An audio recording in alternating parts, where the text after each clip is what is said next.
malam hari ini mata yang melihat, telinga yang mendengar, hati yang dapat menangkap, dan pikiran yang memahami apa yang Roh Kudus mau sampaikan kepada gerejamu di hari-hari ini. Dan aku berdoa Roh Kudus Engkau yang memberikan kepada kami kekuatan ilahi. Engkau yang memberikan kepada kami the authority and power untuk kami boleh berjalan mengiring Tuhan hari lepas hari, dan kami bekerja sama dengan Tuhan supaya kami melihat sungguh-sungguh kerajaan-Mu menjadi nyata dan kehendak-Mu terjadi, termanifestasi di dalam kehidupan kami seperti di surga. Terima kasih Bapa untuk malam hari ini. Kami berikan segala hormat, pujian, syukur, glory hanya kepada nama di atas segala nama, nama Yesus yang berkuasa dari dulu, sekarang, sampai selama-lamanya. Setiap yang siap mendengarkan kebenaran firman, mari sama-sama katakan amin. Mari katakan sama-sama dengan saya bahwa kita ada di dalam musim peperangan. Katakan saudara, kita ada di dalam musim peperangan. Tema yang saya akan bawakan pada malam hari ini adalah bagaimana untuk berjalan di dalam damai sejahtera di tengah-tengah musim peperangan. Saudara dan saya harus mengerti bahwa firman Tuhan di Matius 24 memberitahukan kepada kita dengan jelas bahwa sebelum kedatangan Tuhan Yesus Kristus untuk kali yang kedua, dunia akan mendengar deru perang, dunia akan melihat peperangan terjadi di bangsa-bangsa dan di mana-mana. Saudara, di tengah-tengah keadaan politik yang mungkin tidak menentu, banyak hal yang baru yang sedang Tuhan lakukan. Indonesia baru saja mendapatkan kepemimpinan yang baru untuk 5 tahun ke depan. Amerika Serikat baru mendapatkan kepemimpinan yang baru untuk 4 tahun ke depan.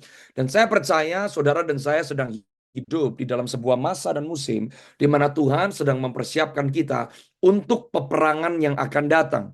Tuhan memberikan kesempatan untuk orang percaya mempersiapkan dirinya. Saudara dan saya harus tahu bahwa di hari-hari ke depan, deru perang akan semakin memarak di seluruh dunia, distabilitas yang akan terjadi secara geopolitik, tapi gereja Tuhan harus mengerti fungsi dan panggilannya. Amin.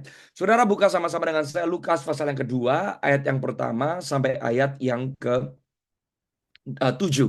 Saya akan mulai terlebih dahulu memberikan kepada saudara dan saya konteks dengan apa yang saya mau sampaikan sebelum saya mau menguatkan kita semua bahwa saudara dan saya sedang dipersiapkan supaya untuk dunia mengalami goncangan dan berjalan di dalam ketidakpastian, gereja Tuhan, anak-anak Tuhan yang ada di dalam Kristus Yesus tetap berjalan di dalam kepastian yang tidak bisa diganggu gugat.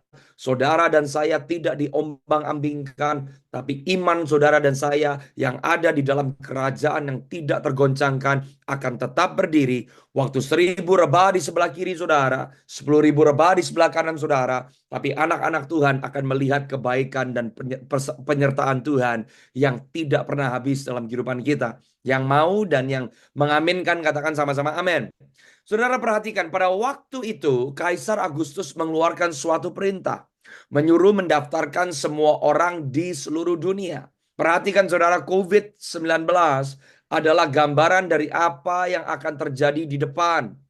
Apa yang terjadi di COVID-19 adalah seperti satu dress rehearsal. Banyak hal yang tidak menentu yang akan terjadi di tahun-tahun yang akan datang. Saudara, saya percaya COVID-19 menunjukkan kepada bukan hanya gereja Tuhan, tapi kepada seluruh dunia bahwa seketika, sekonyong-konyong, rutinitas kehidupan manusia bisa berhenti. Seketika tiba-tiba orang-orang tidak bisa bergerak, orang-orang tidak bisa melakukan aktivitasnya seperti biasa.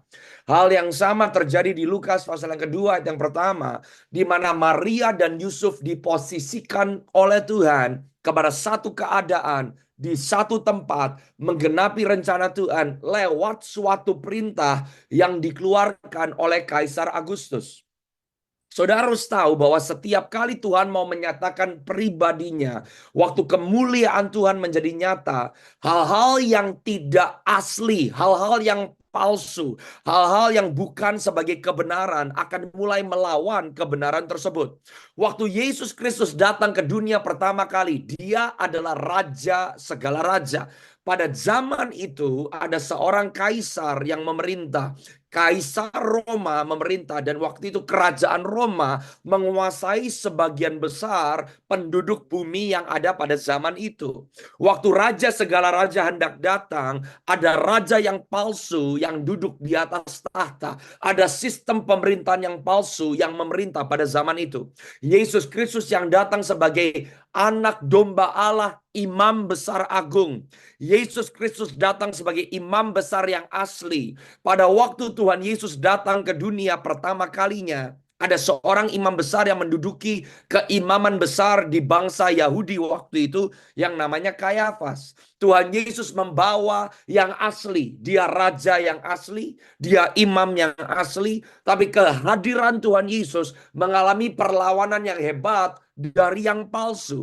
Waktu Yesus Kristus mau datang dan dia mau menginvasi kehidupan masing-masing orang percaya. Waktu Tuhan Yesus mau datang untuk menginvasi sebuah generasi. Waktu Tuhan Yesus mau datang menginvasi sebuah bangsa. Waktu kemuliaan Tuhan hendak dinyatakan di akhir zaman ini. Saudara dan saya harus sadar bahwa akan terjadi perlawanan. Katakan sama-sama perlawanan. Kerajaan Allah datang membawa perlawanan. Kerajaan Allah datang membawa oposisi. Kerajaan Allah bukan berarti semua yang kita alami itu baik. Kekristenan yang hanya ditujukan kepada apa yang saya mau, saya terima. Apa yang saya doakan, saya terima. Apa yang saya rindukan, saya terima. Kekristenan yang pasif, kekristenan yang nyaman, kekristenan yang semuanya penuh dengan sukacita, happy go lucky. That's not Christianity. Itu bukan kekristenan yang asli. Kekristenan berarti terjadi perlawanan antara daging dan roh saudara. Kekristenan berarti saudara dan saya setiap hari melawan hak pribadi untuk mau taat, tunduk, patuh kepada kehendak Tuhan. Kekristenan berarti saudara harus keluar dari apa yang nyaman buat daging saudara. Kekristenan berarti ada pengorbanan. Kekristenan berarti ada kedisiplinan. Kekristenan berarti saudara harus sibuk dengan apa yang ada di dalam hati dan pikiran Tuhan. Yang mengerti katakan amin. Waktu Yesus datang pertama kalinya, dunia sedang mengalami sebuah sensus. Orang-orang harus pindah dari satu tempat ke tempat yang lain. Ada ketidaknyamanan yang terjadi. Yesus Kristus datang ke dunia di tengah-tengah keadaan yang demikian. Bahkan waktu Yesus Kristus datang ke dunia, Herodes memerintahkan anak-anak laki orang Ibrani harus dibunuh. Karena Herodes terancam dengan datangnya Mesias yang sudah dinubuatkan ratusan bahkan ribuan tahun. Waktu Yesus datang ke dunia, kali perlawanan terjadi. Keadaan yang mencekam terjadi. Dan saya mau katakan bahwa sebelum kedatangan Tuhan Yesus untuk kali yang kedua, gereja Tuhan akan menyaksikan hal-hal yang tidak enak. Dunia akan melalui hal-hal yang tidak pasti. Perekonomian akan tergoncangkan. Bangsa akan tergoncangkan.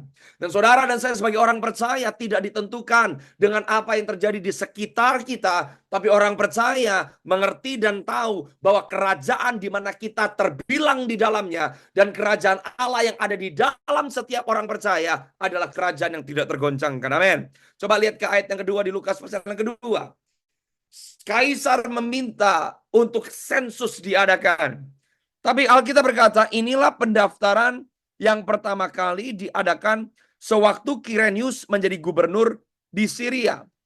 Saudara perhatikan, ini adalah pendaftaran yang pertama kali diadakan sewaktu Kirenius menjadi wali negeri di Syria. Kenapa ayat ini penting? Ayat ini bukan hanya bicara tentang sebuah informasi, tapi ayat ini menunjukkan kepada kita, sama seperti sebelum kedatangan Tuhan Yesus untuk kali yang pertama, demikian pula sebelum Tuhan Yesus untuk datang kali yang kedua, ada hal-hal yang baru yang dunia belum pernah saksikan sebelumnya. Dunia akan melewati masa sukar yang belum pernah dialami sebelumnya. Dunia akan menghadapi challenges atau tantangan-tantangan yang belum pernah dialami sebelumnya. Ayat yang ketiga, lalu semua orang pergi mendaftarkan diri dan masing-masing ke kotanya sendiri. Ayat yang keempat, Yusuf pergi dari kota Nazaret di Galilea ke Yudea, ke kota Daud yang bernama Bethlehem, karena ia berasal dari keluarga dan keturunan Daud, untuk mendaftarkan diri bersama Maria, tunangannya yang sedang mengandung. Ketika mereka di situ, tibalah waktunya bagi Maria untuk bersalin. Dan dia melahirkan seorang anak laki-laki, anaknya yang sulung. Dan ia membendungnya lalu membaringkannya di dalam palungan karena tidak ada tempat bagi mereka di penginapan. Saya percaya kegerakan Tuhan yang akan lahir lewat rahim Tuhan, yaitu gerejanya. Kemuliaan Tuhan yang akan menjadi nyata lewat gerejanya akan terjadi di tengah-tengah waktu, musim, dan masa yang tidak pasti. Tuhan tidak pernah luput melihat yang menjadi posisi anak-anaknya.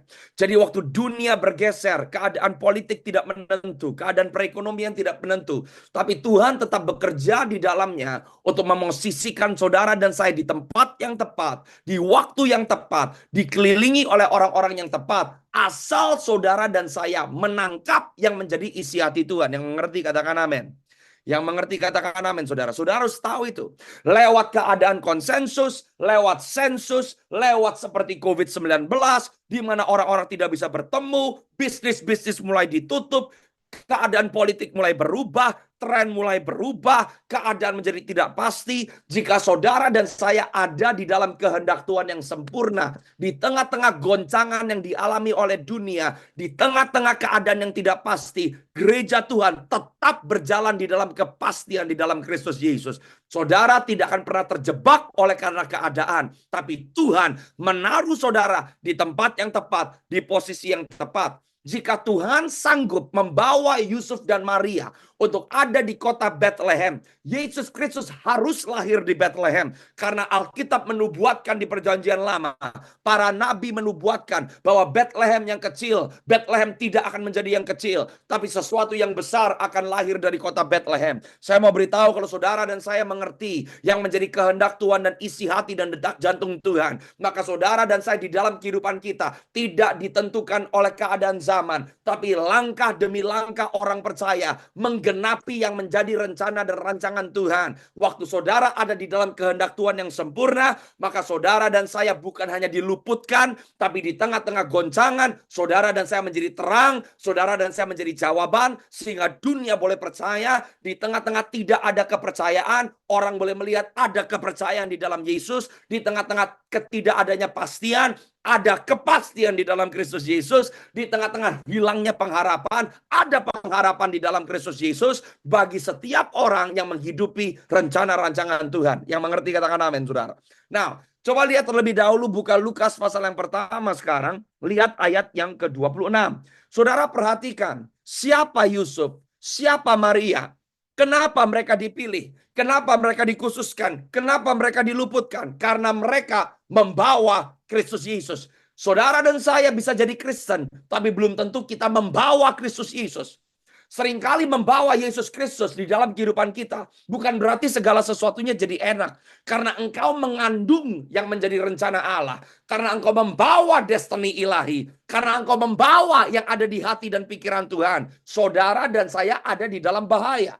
Orang percaya yang menghidupi visi bukan berarti semuanya jadi mulus. Orang percaya yang membawa visi seringkali akan menemukan dirinya di tempat-tempat yang saudara tidak ingini.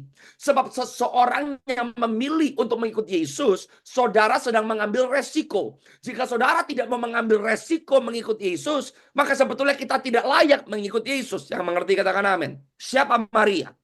Lukas pasal yang pertama ayat 26 berkata, dalam bulan yang ke-6 Allah menyuruh malaikat Gabriel pergi ke sebuah kota di Galilea bernama Nazaret. Di sini Tuhan menemukan seorang yang namanya Maria. Ayat 27 berkata, kepada seorang perawan yang bertunangan dengan seorang bernama Yusuf dari keluarga Daud, dan nama perawan itu adalah Maria.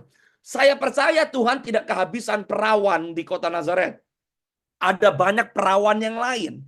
Kenapa harus seorang perawan yang sudah bertunangan? Kenapa harus seorang perawan yang sudah sebentar lagi akan bersuami? Saudara, sejarah mencatat bahwa waktu Maria mengandung Yesus Kristus, Raja segala raja, Maria kurang lebih umurnya 14 tahun.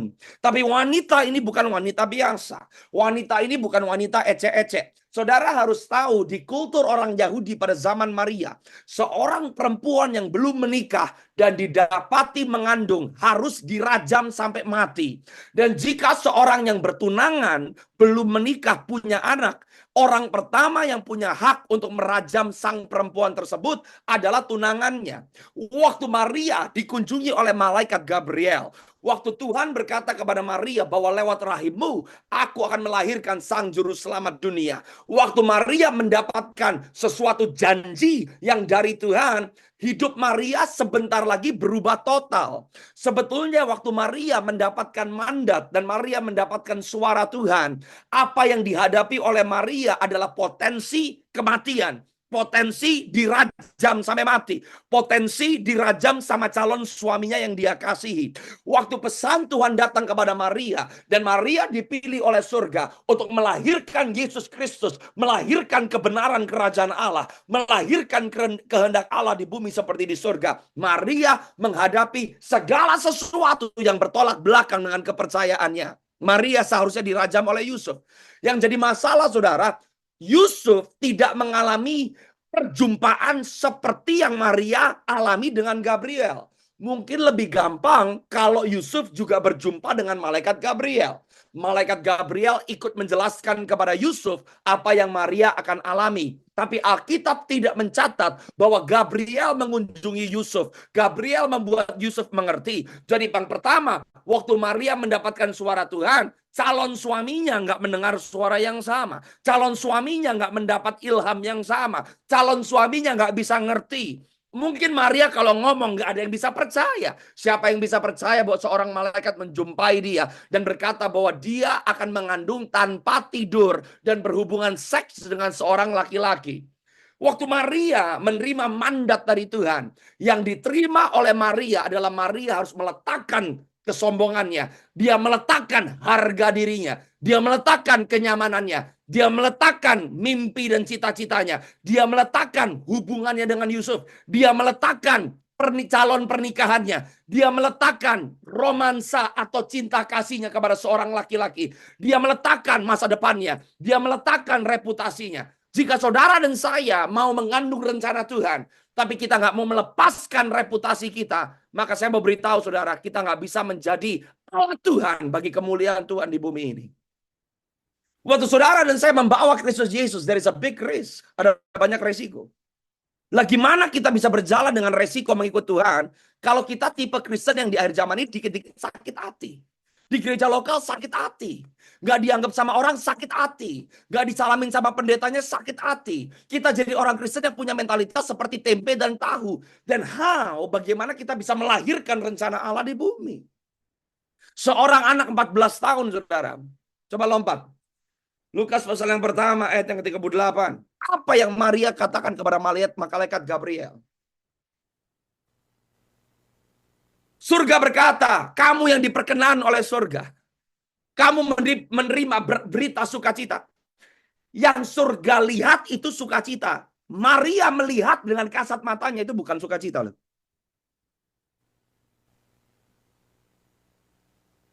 Tapi kata Maria, sesungguhnya aku ini adalah hamba Tuhan. Oh, glory. Setiap orang percaya yang lahir baru, di mana Yesus Kristus diam di dalam saudara dan saya, kita adalah hamba Tuhan. Hamba Tuhan bukan cuma pendeta. Hamba Tuhan bukan cuma gembala. Hamba Tuhan bukan cuma yang melayani di gereja. Ini yang problem. Hidup itu pelayanan. Saudara nggak bisa pelayanan dan keluarga, pekerjaan, kesehatan, rumah tangga, pernikahan. Pelayanan nggak bisa dipisahkan. Sebab hidup adalah pelayanan. Waktu Tuhan menciptakan Adam dan Hawa, seluruh aspek kehidupan manusia adalah pelayanan. Repotnya, waktu orang percaya memisahkan pelayanan hanya aktivitas di dalam gereja. That's a problem. Hidup itu pelayanan. Pelayanan bukan hidup. Seluruh kehidupan saudara dan saya adalah pelayanan. Keluargamu adalah pelayanan. Jika saudara tidak melibatkan Tuhan di dalam keluargamu, pernikahanmu, pekerjaanmu, bisnismu, Yang Anda layani siapa? Sebab pelayanan bukan apa yang dilakukan. Pelayanan selalu bicara untuk siapa yang dikerjakan itu dikerjakan. Kenapa seringkali pernikahan kita gagal? Kenapa seringkali bisnis kita gagal? Kenapa seringkali pekerjaan kita gagal? Karena kita melakukannya untuk kita sendiri dan bukan Tuhan. Cuma kalau lagi kepepet, butuh minta tolong, baru teriaknya ke Tuhan. Telat, saudara. Saudara berkeluarga for the glory of God. Anda butuh tuntunannya, Anda butuh suaranya, Anda butuh pimpinannya. Anda bekerja bukan hanya untuk mendapatkan nasi di atas meja saudara. Anda melakukannya untuk kemuliaan Tuhan. Waktu saudara libatkan Tuhan, apa yang saudara kerjakan dibuatnya berhasil. Karena dari Tuhan, oleh Tuhan, dan untuk Tuhan. Demikian pula pekerjaan pelayanan di dalam gereja lokal saudara. Anda melayani bukan untuk gembalamu. Kalau saudara melayani buat gembalamu, waktu satu hari gembalamu mengecewakan, Anda mundur dari pelayanan. Gak ada hamba Tuhan bisa mundur dari pelayanan. Gak ada. Kalau saudara berhenti melayani Tuhan, otomatis langsung yang dilayani siapa? Dirimu sendiri kalau nggak setan. Berapa banyak orang percaya, dulu saya aktif. Dulu saya aktif. Kenapa nggak aktif lagi? Karena pendeta saya mengecewakan. Yang mati di kayu salib bukan pendetamu. Kristus.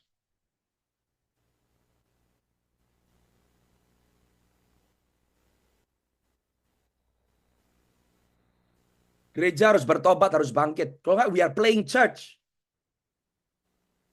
Makanya hidup kita memble terus. From one problem to the next problem. Lompat gereja kayak bajing lompat. Kamu nggak akan bisa bertumbuh. Karena gereja bukan tempat kamu memuaskan supaya kamu bisa belajar Alkitab, dapat khotbah bagus, lagunya bagus. Gereja bukan bioskop, bukan tempat karaoke. Gereja bukan sekolah. Gereja adalah tempat untuk Anda memberikan yang terbaik dan mempersembahkan korban di hadapan Allah. That's the body of Christ. Itu bait suci.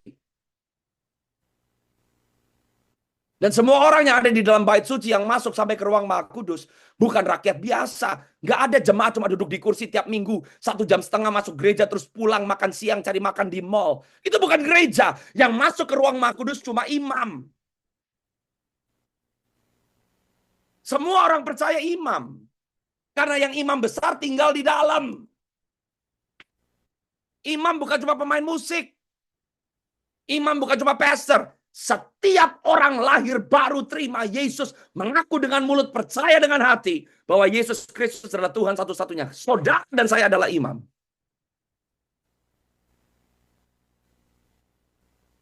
Kamu ngadepin keluargamu, kamu imam. Mana ada imam itu cuma suami. Itu nggak biblical. Istri juga imam. Kalau saudara ngerti saudara adalah imam, maka kehidupanmu nggak ditentukan dengan orang lain. Anda nggak bisa bilang saya kayak begini karena istri saya. Saya kayak begini karena suami saya. Saya begini karena pendeta saya. Saya begini karena mertua saya. Saya begini karena gereja saya. Kalau kamu imam, bait suci, bukan bait suci yang dibangun manusia, tapi bait suci yang dibangun oleh Roh Kudus ada di dalam saudara. Paulus bilang, tidak tahukah kamu bahwa kamu adalah bait Roh Kudus? Keimaman sebelum Yesus Kristus semuanya fokusnya kepada yang lahiriah. Tata cara, sistem. Tapi setelah Yesus Kristus mati di atas kayu salib, dia menebus dan dia mengembalikan keimaman saudara dan saya yang hilang. Kerajaan Allah yang ada di dalam saudara. Kemanapun kau pergi ada surga yang terbuka. Bait suci yang ada di dalam surga. Sang imam besar melayani di dalam saudara. Oleh karena dia, dari dia, dan untuk dia. Di tengah-tengah keadaan yang tidak menentu sekalipun. Karena surga ada di dalam saudara. Maka kehidupan orang percaya selalu dijamin di kemenangan. Lepas kemenangan. Yang mau katakan amin. Yang percaya katakan amin, saudara. Saya berdoa ini waktunya bangkit. Ini waktunya gereja bangkit. Amin. Maria berkata, jadilah padaku seperti yang kau kehendaki karena aku adalah hamba Tuhan. Oh, glory to God. Oleh sebab itu, orang yang kayak begini. Kenapa harus Maria yang dipilih? Karena Tuhan mau Yusuf. Kenapa Yusuf yang dipilih? Karena Tuhan mau Maria.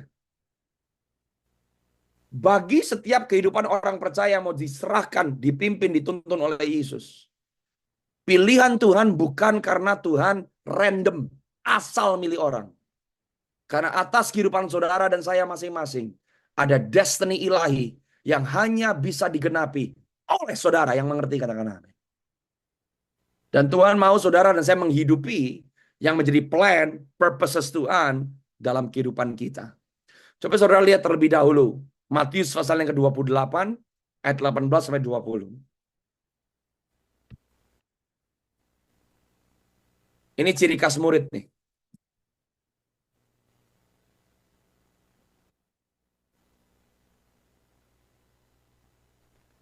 Kerajaan Allah bukan hanya ngomong tentang peraturan, sistem.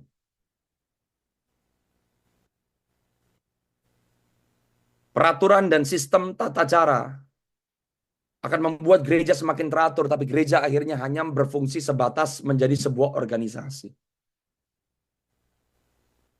Kenapa saudara dan saya harus punya relationship, hubungan, mengerti isi hati Tuhan? Karena isi hati Tuhan yang membuat gereja Tuhan menjadi sebuah keluarga. Saudara dan saya adalah keluarga. Setiap orang yang lahir baru di dalam Kristus Yesus, saudara menjadi bagian keluarga kerajaan Allah. Allah menciptakan manusia di Kejadian 1 ayat 26 seturut segambar dengan Dia. Seturut segambar dengan Bapa, Anak, dan Roh Kudus. Konsep keluarga, pengertian akan keluarga, itu direstorasikan kepada setiap orang percaya. Dia Bapa, Dia Anak. Kita belajar bagaimana hidup sebagai anak-anak Allah. Roh Kudus mengambil peran seperti seorang ibu. Karena Dia adalah penolong, Dia adalah penghibur. Dia yang menasehati, itu adalah fungsi dan bagian seorang ibu.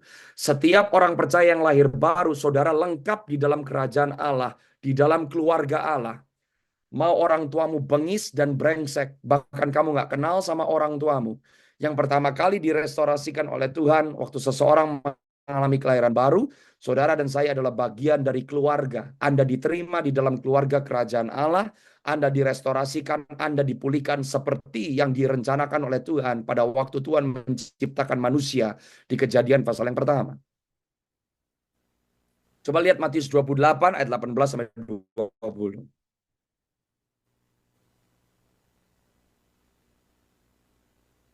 Amanat agung nggak bisa dikerjakan hanya karena program.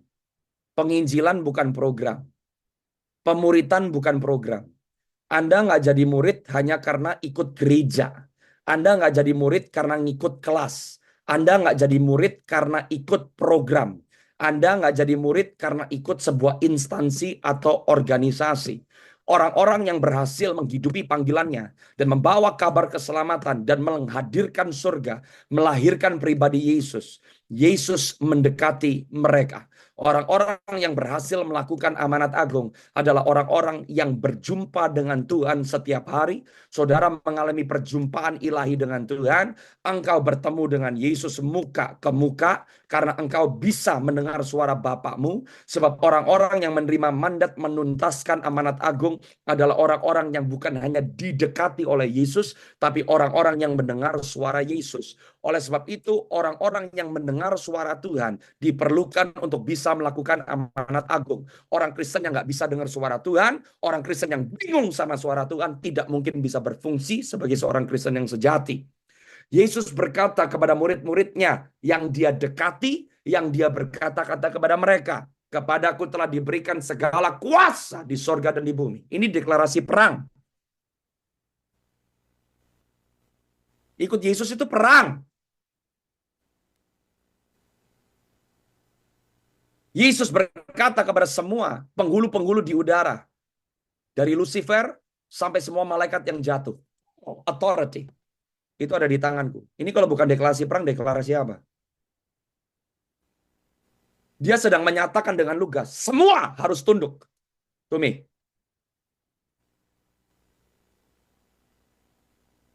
Jadi buat destiny anak-anakmu kamu harus perang nggak? Harus. Perang bukan nangis-nangis, ngemis, mau dikasihani, dinina boboin, minta didoain terus, minta dikasih terus, minta dimengerti terus. Enggak. Kalau saudara menghidupi identitasmu di dalam Tuhan, you know how to pray. Kamu nggak bisa terima sampai kamu lihat satu keluargamu dipulihkan oleh Tuhan. Dan pemulihan keluargamu nggak ditentukan oleh anggota keluargamu yang lain. Asal ada saudara yang mana Yesus diam di dalam saudara. Sebab saudara imam. Ini deklarasi perang nih. Makanya untuk saudara dan saya bisa menerima otoritas. Ini kata kuasa di bahasa Yunaninya itu exousia, otoritas. Bukan power. Otoritas nggak dikasih. Otoritas dipercayakan. Untuk saudara dan saya bisa menang. Untuk saudara dan saya bisa menang atas sakit penyakit. Menang atas pemberontakan. Menang atas dagingmu. Menang atas tipu muslihat iblis. Saudara dan saya butuh otoritas. Otoritas nggak dikasih. Otoritas harus dipercayakan. Untuk saudara dan saya bisa berhasil menjadikan semua bangsa murid Tuhan. Saudara dan saya butuh otoritas. Otoritas bukan karena Anda bergabung di dalam sebuah gereja. Otoritas bukan karena Anda sekolah teologi. Otoritas bukan karena karunia dan talenta. Otoritas hanya bisa diterima waktu saudara tunduk kepada yang memiliki otoritas. Makanya esensi mengikuti Yesus bukan kehendakku tapi kehendakmu yang jadi Bapa. Bukan rencanaku tapi rencanamu yang jadi Bapa. Penundukan diri. Orang Kristen nggak berjalan di dalam otoritas. Sebab penundukan diri dan ketaatan itu bukan kelemahan dan kehancuran. Kerendahan hati, penundukan diri, dan ketaatan adalah kunci untuk menjadi perkasa di dalam Tuhan. Matius 18 ayat 18 berkata, apa yang kamu ikat di bumi terikat di sorga. Apa yang kamu lepas di bumi terlepas di sorga. Ini bukan cuma doa yang diucapin kayak mantra. Alkitab itu bukan mantra. Profetik itu bukan mantra. Orang-orang yang berjalan di dalam dinamika roh bukan hanya saudara memperkatakan firman. Kuasanya yang punya Tuhan. Waktu orang tunduk kepada kuasa Yesus dan pemerintahan Yesus, maka Tuhan yang berkata-kata melalui saudara. Kuasa dan otoritas yang saudara dan saya miliki dan beroperasi di dalamnya. Apa yang kamu ikat di bumi terikat di sorga. Apa yang kamu lepaskan di bumi terlepas di sorga. Ditentukan dengan posisimu yang tunduk kepada Yesus Kristus di alam roh. Sebab segala kuasa telah diberikan kepadaku. Jadi di Matius 18 ayat 18, kuasa dan otoritas di mana saudara dan saya beroperasi di dalamnya bukan punya kita, punyanya Yesus.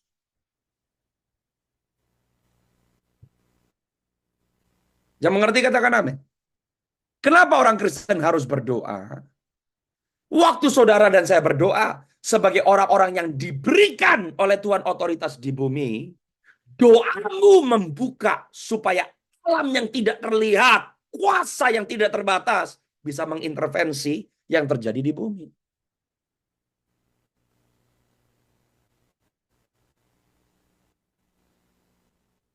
Jadi yang berkuasa itu bukan doanya. Siapa yang berdoa? Doa orang benar. Coba balik ke Matius 28. Sekarang ayat 19. Yesus mendeklarasikan perang. Jadi kalau saudara mau masuk di dalam rencana Tuhan yang sempurna, saudara mau menghidupi rencana Tuhan, pasti perang. Dagingmu pasti perang. Saudara kan pasti ngalamin perlawanan. Makanya banyak orang percaya bilang, kenapa ya Pastor? Semakin saya mau sungguh-sungguh, semakin saya dilawan. Bagus. Jangan berhenti. Yang pertama kita harus berhasil menang. Menang. Hidup kita itu kalau tanpa Yesus masuk neraka kok. Jadi jangan maunya enak terus. Waktu saudara dan saya rela kehilangan rasa nyaman dan rasa nggak enak, di situ kemenangan kita dimulai. Kalau cengeng, nangis, nangis, nangis, ngadepin masalah nangis, kenapa aku, itu bayi itu. Nggak akan kemana-mana hidupnya. Baru Yesus ngomong, karena itu pergilah dan jadikanlah semua bangsa muridku. Murid itu dijadikan, murid bukan direkrut.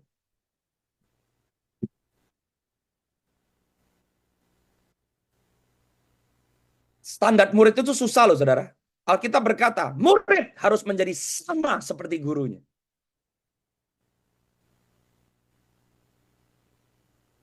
Saudara bukan murid. Saya bukan murid hanya karena kita masuk ke klub Kristen. KTP-nya Kristen, tiap minggu ke gereja. Kalau kita nggak jadi sama seperti guru kita bukan murid. Dan ciri khas murid dikatakan adalah pergi jadikan semua bangsa muridku baptis. Murid itu direndam. Murid itu tenggelam. Baptis itu baptiso. Dibaptis di dalam nama Bapa. Nama di bahasa Yunaninya bukan hanya ngomong nama. Nama itu berarti karakter. Nama bicara tentang pribadi yang membawa nama tersebut. Dengan kata lain, orang-orang yang adalah murid adalah orang-orang yang dijadikan seperti nama di mana saudara direndam di dalamnya. Dibaptis di dalam nama Bapa, di dalam nama Anak, di dalam nama Roh Kudus. Atribut Bapa, atribut Anak, atribut Roh Kudus harus bisa ditemukan di dalam kehidupan seorang murid. Siapa Bapa kita? Oleh karena begitu besar kasih Allah akan dunia ini, sehingga dia mengaruniakan anaknya yang tunggal supaya barang siapa yang percaya kepadanya tidak binasa, melainkan beroleh hidup yang kekal. Kalau orang nggak mau kehilangan yang terpenting dalam hidupnya, nggak mau mengorbankan yang terpenting. Saudara dan saya bukan murid. Siapa Yesus Kristus? Yesus Kristus adalah Tuhan yang tidak menganggap kesetaraannya dengan Allah sebagai suatu hal yang patut dipertahankan, tapi dia mengosongkan dirinya. Dia taat kepada Bapaknya, bahkan taat sampai mati. Kalau saudara dan saya tidak mau menjadi serupa dengan penderitaan dan kematian Kristus, kita bukan murid. Dibaptis di dalam nama Roh Kudus. Roh Kudus adalah kuasa. Roh Kudus adalah hembusan nafas kehidupan. Karunia Roh Kudus, buah roh. Orang percaya yang tidak memanifestasikan karunia roh. Orang percaya yang tidak beroperasi di dalam karunia roh. Orang percaya yang tidak memiliki buah roh. Kita bukan murid.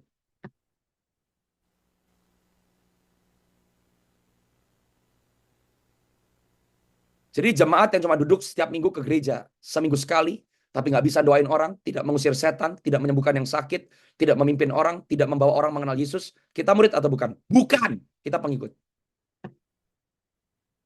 Kok masih terima mujizat? Yesus menyembuhkan ratusan, ribuan orang. Yesus memberi makan ribuan orang. Yesus membuat yang buta melihat, yang timpang berjalan, yang tuli mendengar, yang bisu berbicara.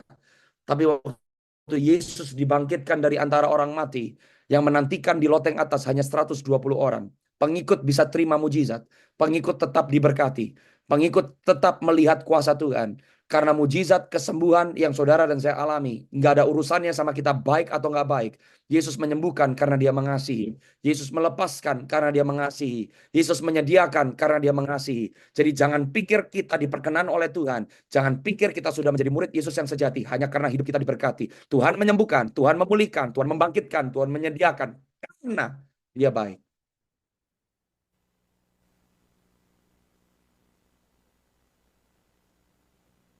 Kalau kita hidup cuma sebatas doaku dijawab, keinginanku diberikan, terobosan terjadi, saudara dan saya belum tentu murid, cuma pengikut. Waktu masa sukar datang, pengikut, kocar-kacir, ngibrit, ninggalin Tuhan, murtad, ninggalin Yesus. Tapi murid, taat sampai mati. Murid menjadi sama seperti gurunya. Murid diberikan otoritas, memerintah bersama-sama dengan gurunya. Saya berdoa biar setiap kita nggak cuma jadi pengikut Kristus, tapi kita jadi murid. Maria dan Yusuf adalah murid. Di tengah-tengah peperangan yang terjadi di hari ke depan, yang akan membuat saudara dan saya berbeda adalah karena kita murid Kristus.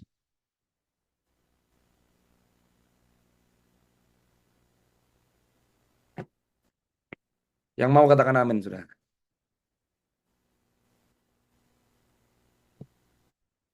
Kalau saudara sedang mempersiapkan diri sebelum masa sukar akan datang di depan, sebelum persekusi akan datang di depan, persiapkan diri saudara dan saya dari sekarang. Sebab waktu kemuliaan Tuhan akan datang di dunia ini, belum pernah dialami dan disaksikan sebelumnya. Kemuliaan Tuhan akan menjadi nyata di tengah-tengah masa yang kritis dan masa-masa yang genting. Tapi saudara dan saya dijadikan Tuhan seperti Yusuf dan Maria. Saudara dan saya diluputkan. Saudara dan saya ada di tempat yang tepat, diposisikan. Kenapa? Karena kita tunduk kepada kehendak Tuhan yang sempurna. Lukas pasal yang kedua ayat yang ketujuh berkata bahwa malam hari waktu Yesus dilahirkan di kota Bethlehem, tidak ada kamar buat Tuhan Yesus dan dia harus lahir di atas sebuah palungan. Kalau Tuhan bisa ngatur satu dunia lewat sensus yang dilakukan oleh kaisar, masa Tuhan nggak bisa membuat satu kamar tersedia di Bethlehem untuk anaknya yang mau lahir ke dunia? Yesus lahir di palungan bukan karena keterbatasan keadaan. Yesus lahir di palungan karena rencana dan kehendak Allah yang sempurna.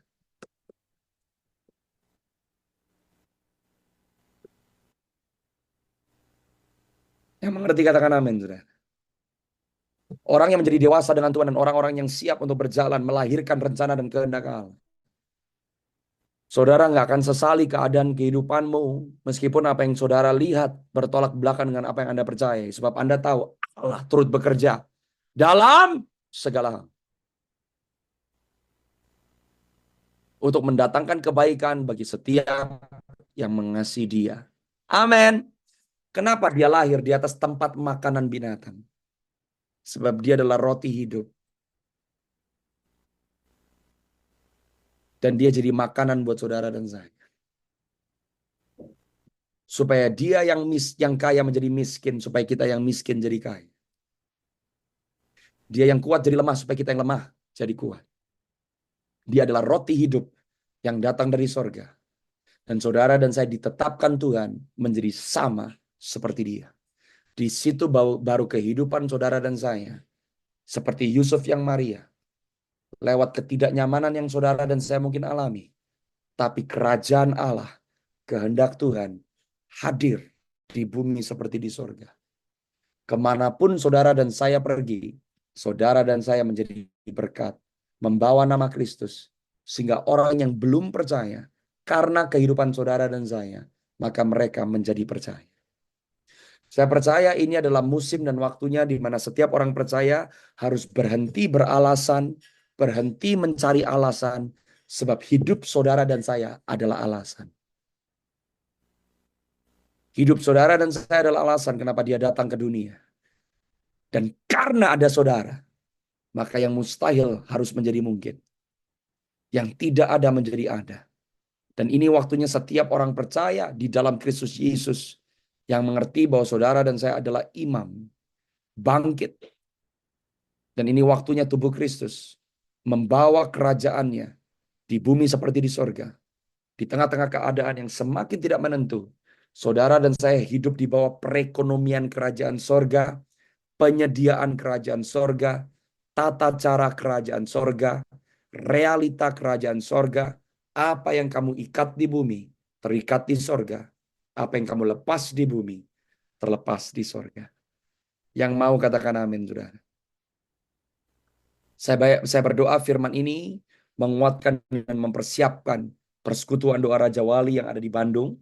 Saya sungguh rasakan di dalam roh saya bahwa persekutuan doa Raja Wali ini akan melahirkan sebuah gereja lokal.